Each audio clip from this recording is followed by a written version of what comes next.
Kalau dari saya pribadi ya Mbak, mungkin tunjangan dengan nilai sebesar itu tidak diperlukan Mbak. Kita mengetahui bahwa masyarakat juga masih banyak yang membutuhkan. Dari saya lebih baik dana sebesar itu dialokasikan kepada yang lebih membutuhkan.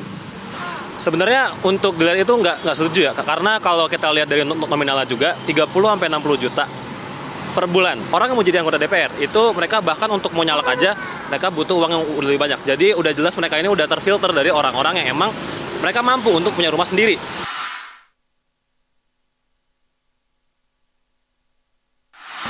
Menurut saya mungkin mereka bisa bertahan terlebih dahulu, mengetahui mereka juga akan dialokasikan atau dipindahkan, ditugaskan di IKN nanti yang sudah disiapkan tempat tinggalnya. Lebih mending diperbaikin aja, dan uang tadi, anggaran tadi itu lebih baik dialokasikan ke sektor-sektor yang emang lebih membutuhkan. Kalau kita lihat kurang lebih pesannya sama ya, pesannya ya kurang pas di sana, harusnya diberikan kepada masyarakat yang mungkin jauh lebih membutuhkan. Terus ada juga yang komentar mungkin mereka butuh modal gede tadi kan masuk ke DPR gitu loh.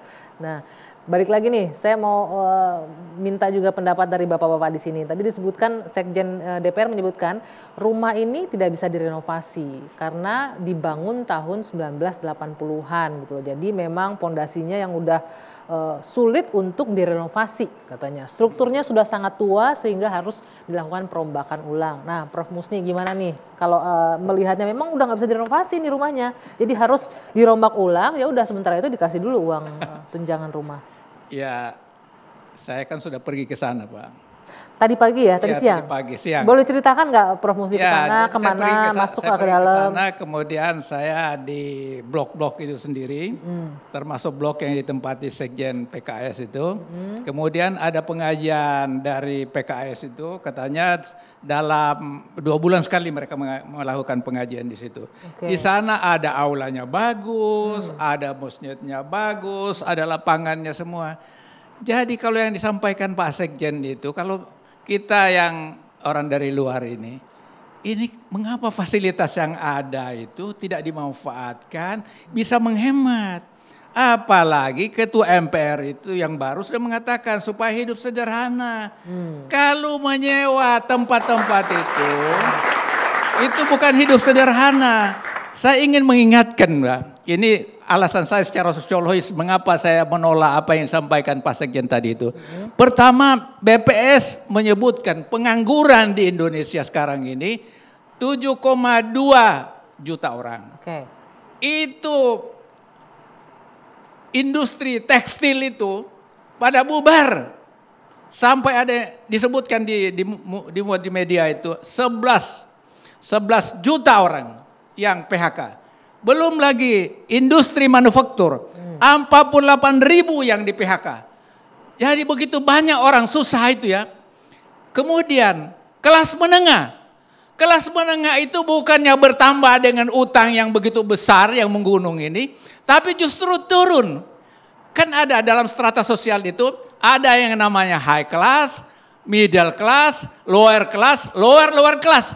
Orang dari middle class turun lower class, artinya jadi orang miskin.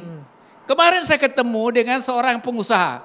Dia ampun-ampunan, teman-teman saya banyak bangkrut. Karena dia menjadi subkontraktor dari BUMN.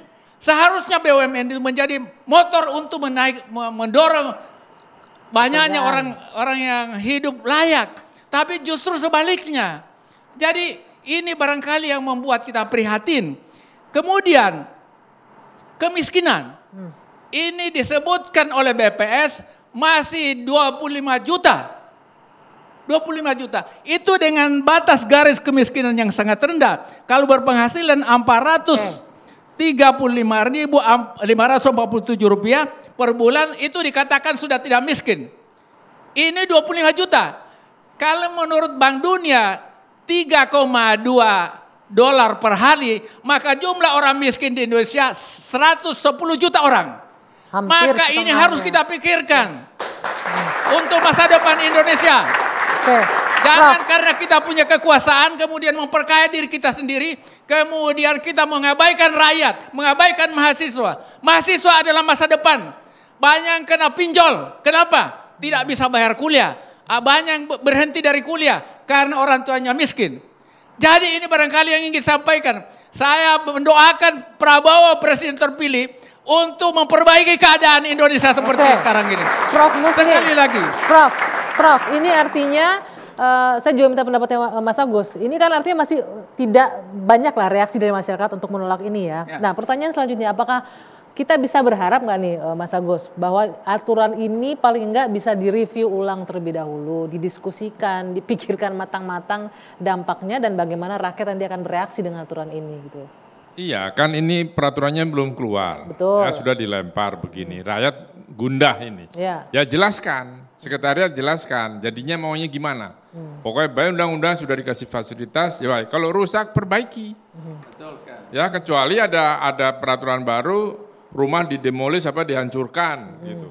Karena ini aset negara. Jadi pasti bisa diperbaiki dan rusaknya juga tidak miring, tidak bocor. Ini kan rumah pejabat. Pasti kualitasnya baik, kecuali dulu dikorupsi waktu bangunnya. Ya kan kita nggak tahu. Ya. Tahun 80 itu ya. Oke. Tapi kalau kita lihat tadi bilang ini kan rumah pejabat, harusnya idealnya ini sudah bagus dengan kekuatan bangunan yang cukup bagus. Iyalah, juga, mau gimana lagi kalau mereka tidak mau tempat itu karena punya rumah lebih besar, lebih mahal karena gengsi anggota DPR. Ya jangan jadi anggota DPR lah. Karena anggota DPR harus merakyat, katanya wakil rakyat. Gitu. Sudah mewakili rakyat dapat fasilitas rumah. Iya, dapat kan sudah dikasih, kan cukup baik, cukup layak. Itu kan bukan kelas rusunawa itu. Ya air bersih, semua dijamin, listrik nggak bayar, kurang apa lagi? Jadi ya manfaatkan fasilitas yang ada. Iya, gunakan fasilitas yang ada, optimalkan. Kalau dia sudah tidak mau ditempatkan, ya sudah, jangan dikasih tunjangan. Tohnya sudah dikasih, tidak dipakai gitu. Permasalahannya di sana ya, tidak menggunakan fasilitas yang ada. Saya mau ke Kang Ujang. Kang Ujang, kalau kita memperhatikan rencana rumah, fasilitas rumah, entah itu fasilitas rumah, tunjangan rumah, bahkan dulu di periode sebelumnya ini sempat muncul juga dilemparkan oleh salah satu pimpinan DPR, wakil ketua DPR pada periode itu ingin bangun apartemen bahkan untuk DPR yang berada di Taman Ria Senayan waktu itu kalau masih ingat. Dan ketika itu padahal fasilitas rumah dinas ini baru saja direnovasi. Nah kalau Anda melihat secara politis ini apa yang coba dilakukan dengan menggaungkan kembali wacana yang sebenarnya pasti akan menuai resistensi dari publik, Kang Ujang? Ya, mereka saya lihat ingin memfasilitasi diri dengan katakanlah hal-hal yang sifatnya aksesoris gitu. Kan begini, ketika mereka dilantik itu menganggap sebagai pejabat tinggi negara yang hidupnya berubah, makin gagah lah kira-kira begitu. Jadi mobil harus mewah, kita rumah katakan harus layak kan begitu, pergaulan juga lebih tinggi. Nah ini kan yang membuat mereka tadi dirinya gitu memfasilitasi diri dengan tadi fasilitas termasuk dengan apartemen tadi. Apa yang hendak katakan bagi mereka ya? Saya sih mengatakan kalau saya kan 5 tahun lah ya di sana mengikuti derap jantung ya, dewan begitu. Saya sih melihat bahwa intinya ya mereka bahwa sudah mengeluarkan banyak uang gitu ya, dengan jumlah yang besar. Ada variatif, ada yang habis 15 miliar. Kemarin teman saya habis 20 miliar. Apa ini modal untuk maju sebagai anggota dewan gitu? Bisa masuk ke Senayan? Iya, tapi kalau ditanyakan ke mereka paling habisnya 500 juta. Tapi habisnya rata-rata ya ada 12, 15 dan 25 miliar. Itu rata-rata. Sesuai dengan temuan saya, pengakuan dari senior-senior yang jadi anggota DPR. Nah disitulah ribetnya, sulitnya. Sehingga mereka tadi menginginkan hal-hal yang sesungguhnya ya tadi ditolak oleh publik. Seperti rumah sudah ada, menginginkan tunjangan uangnya gitu. Kan bukan itu saja, dulu kan uang mobil kan tidak dibeli mobilnya tapi diberikan uangnya, kan pengganti dari mobil maka diberikan uang.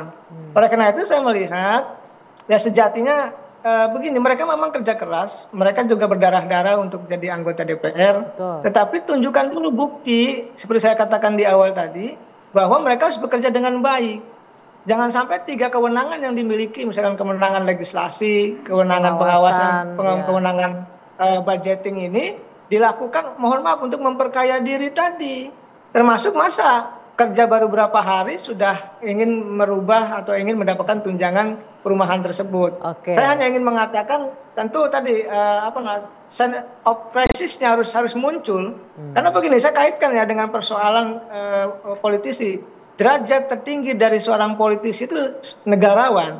Oke. Jadi kalau memang mereka itu ingin menjadi sosok negarawan, maka yang dibutuhkan adalah mereka mengesampingkan kepentingan pribadi.